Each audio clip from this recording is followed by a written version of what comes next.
Are you ready to improve that workspace or kickstart that new business this year?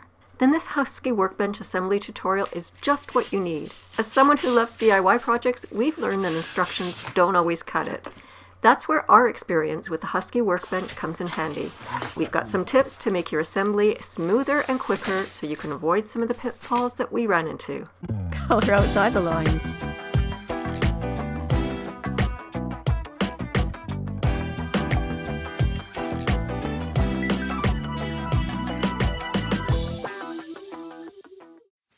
The Husky Workbench is like a dream delivery, but it's heavy. Instead of lugging the whole box at once, we recommend unpacking it and moving the pieces as you go, if you don't want to carry the whole thing at once. The package is over 100 pounds, and our tiny house, it's just easier to carry it in piece by piece. Got all the parts on the table here, and we're just starting to unpackage. Before we dive into the assembly process, I just want to give you your first tip, and this occurs even before you order your package. You can add an extra rail for more storage space. By adding an extra rail on the bottom, you can add on a shelf. Just remember to order the rail when you order your actual workbench to avoid the additional shipping charges. You can read all about that on our blog. We'll provide a link to the blog post down in the description. For anyone unpacking boxes, this is a little safety cutter. And you can push the light out and it spring loads back in, so it's a little safer. You won't cut yourself. It's great for things like that. Handy. You leave it in your pocket if you need to. It won't cut you. And it's magnetic. And stick it to anything metal that sits there. Okay, let's see what's in box number 2. We're assembling the 46-inch Husky Workbench, and you can order it with or without drawers. So that's what this package is. We actually ordered it with the drawers. The drawers, of course, are an optional purchase, but we think it's worth it. Although they're shallow, they'll store all those little bits and bobs that you always seem to lose. Tip number 2. After unboxing, it's time to organize all your parts and read the instructions carefully. This workbench can be mobile with locking casters or stationary with adjustable feet. Once you've organized all the tools and hardware, it's time to start assembly. First step is to attach the leg with this part facing the front. And you know it's the front because the Husky badge is right there in the corner and it's attached in the opposite side. Then we're going to put this rod right into the mechanism where you see it there. And we put 4 screws in here. 1, 2, 3, 4. The rod is put into place.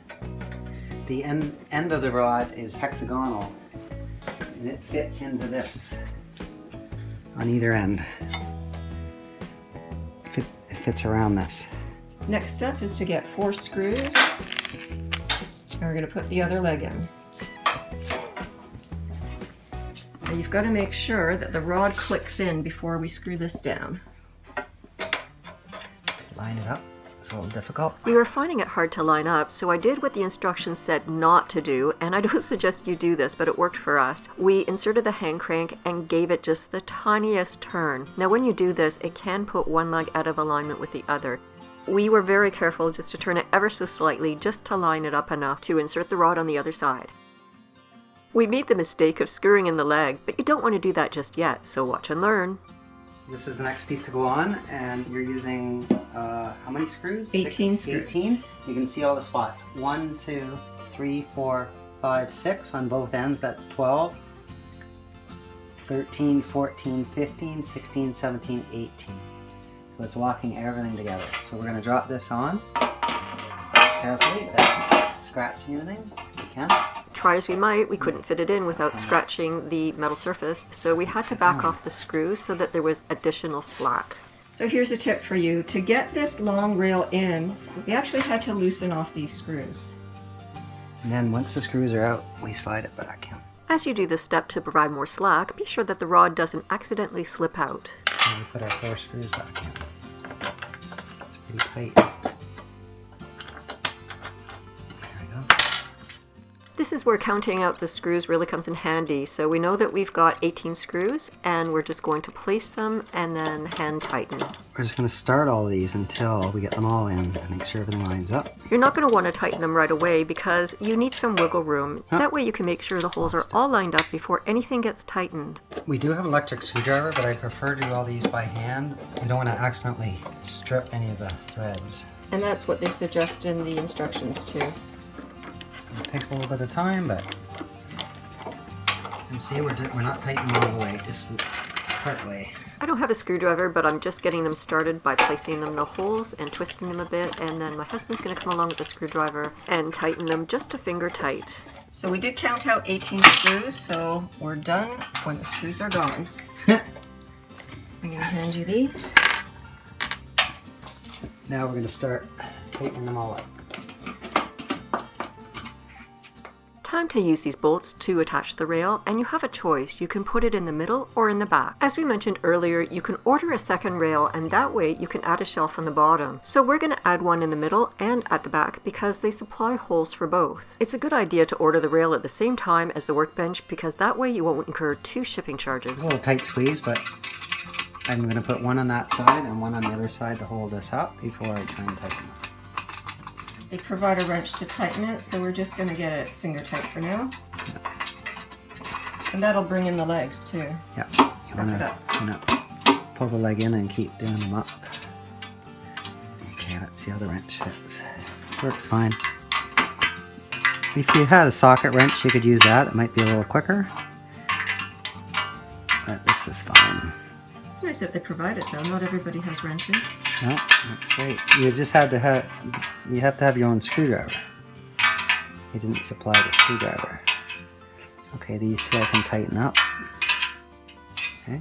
Okay, time to do the other side. Make sure you go the right direction, as Sarah says. Righty-tighty, lefty-loosey. Yeah. Okay, let's just step back and see where we're at. So you have an option of leaving these on, these feet. And if you decide you're going to be moving it around, you can put the casters on. The caster's locked, so you can put it where you want and lock it. Now you're adding some height if you use these, because they're look like about 3-inch wheels. So we're going to use wheels. So do these undo? So we're taking those out, and we're just slotting in the casters in the same threaded hole. You can't spin the wheel to tighten it up because it's it spins, so you have to grab it from here.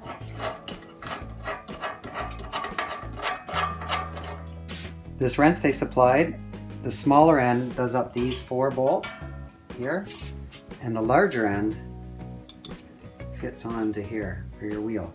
So once you put your wheel into place, you got it hand tight. You slide this in here and you snug that up. There you go.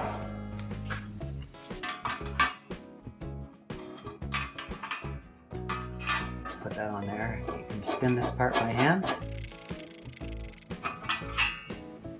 Wrench. There you go. Perfect. Now wait a second, the locking casters, do they all lock? They all lock, all 4. Now when you're using these levelers, if you have an unlevel floor, you can turn them in and out to make them higher or lower to match your floor, but you can't do that with the wheels. The wheels just tighten straight down. Oh, it's not undoing. Okay. Let's see if the wrench fits it.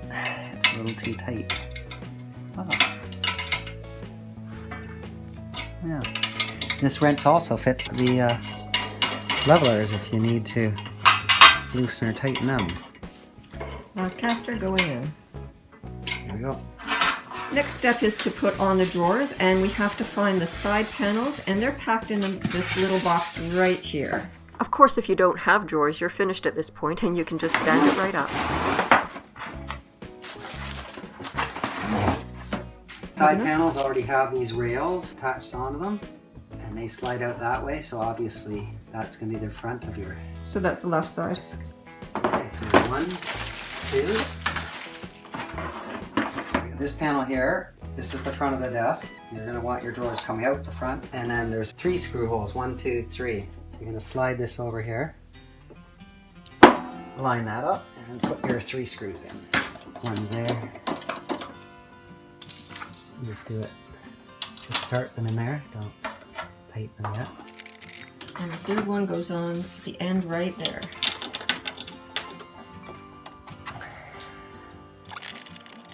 That's tight. Same on this side. 3 screws are going in the back and the sliders are pulling out the front. Okay, so there's where we're at. Okay, we got this back panel to go on where your drawers are going. 4 screws. And there's 2 screws at either end. It's a little bit of a tight fit. You just have to force it in there. And then put your 4 screws in. Again, just start them by hand.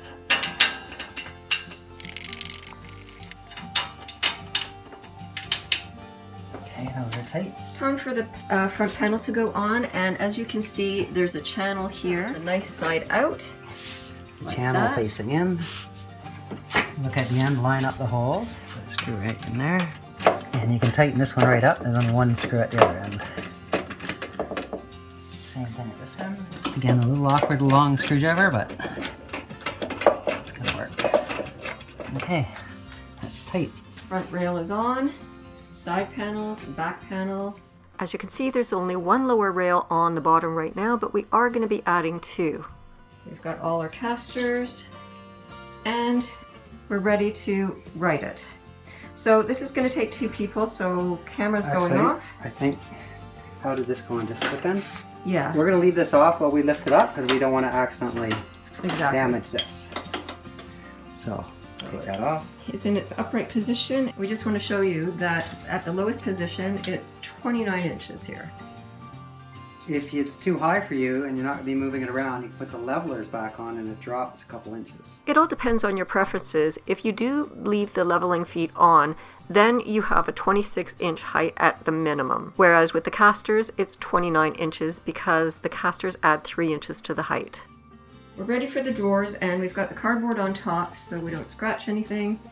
And we've got one there. We're just going to... Bottom, Yeah. We're going to extend the rails out. as far as they go. Then we have to slide it in and engage one side and then the other side. There we go. You hold that.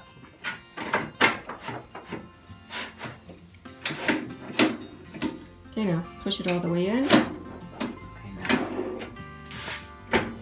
Put it all in, it locks it. There. Beautiful. Perfect. We'll do the next one, we'll show you again. Pull these all the way out. You have to feed these 2 parts of the rail into the black plastic on either side, and be careful you don't damage the plastic. You have to carefully do one side.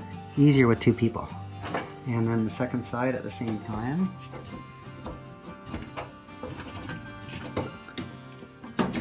There, once you have that, slide it in. And then to lock it, push the drawer all the way in.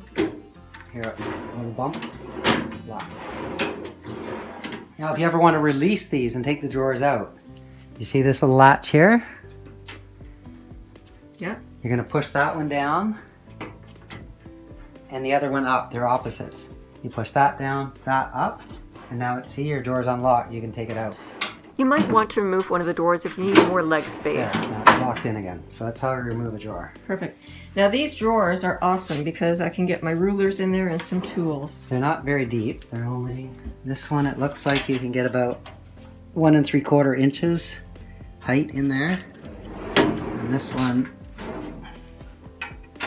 again, about 1 3/4 between the 2 drawers. They're about equal. The drawers are perfect for things like these rulers and some scissors, a few tools here, great storage. Now we are going to build a shelf along the bottom here so that I can put, I've got an inline fan coming for the P2 for my X tool, so that's going to go on the bottom. That cross rail that you see right there, we could have put that along the back. So if you're not adding a shelf like we are and you only have 1 rail, you can put it either in the middle or at the back. It's your choice. Now this is great because I can move it around. It's on casters and it just easily rolls. All you do is you push. Yeah. So to lock it, you're just gonna, you can see right there, there's an on and off. You're gonna push on the on to lock it. And now it's locked. And now that's locked. And all 4 wheels locked. And then push it off to roll. So we're just going to test out the crank. Not that I need to position it, but we're just going to test it to make sure it's all working. You can see it's raising up here. And both sides are raising at the same time. Put it back down. And you don't, once you take this out, you don't have to lock it in any way. You just leave it where you want it. There, it's back down to where we want it. You can take this out. Let's see if it fits in the drawer. Oh, store it in your drawer. So we're good to go. We're just waiting for our X tool to come. As you can see, it's a perfect size for the new X tool. And we've got a shelf on the bottom to hold the inline fan. We'll be setting it up, so look for future projects on both YouTube and our blog. You can find the full tutorial over at birdsofafeather.ca, and don't forget to like, share, and follow right here. Want some unique, budget-friendly upcycle DIYs? Be sure to watch another video.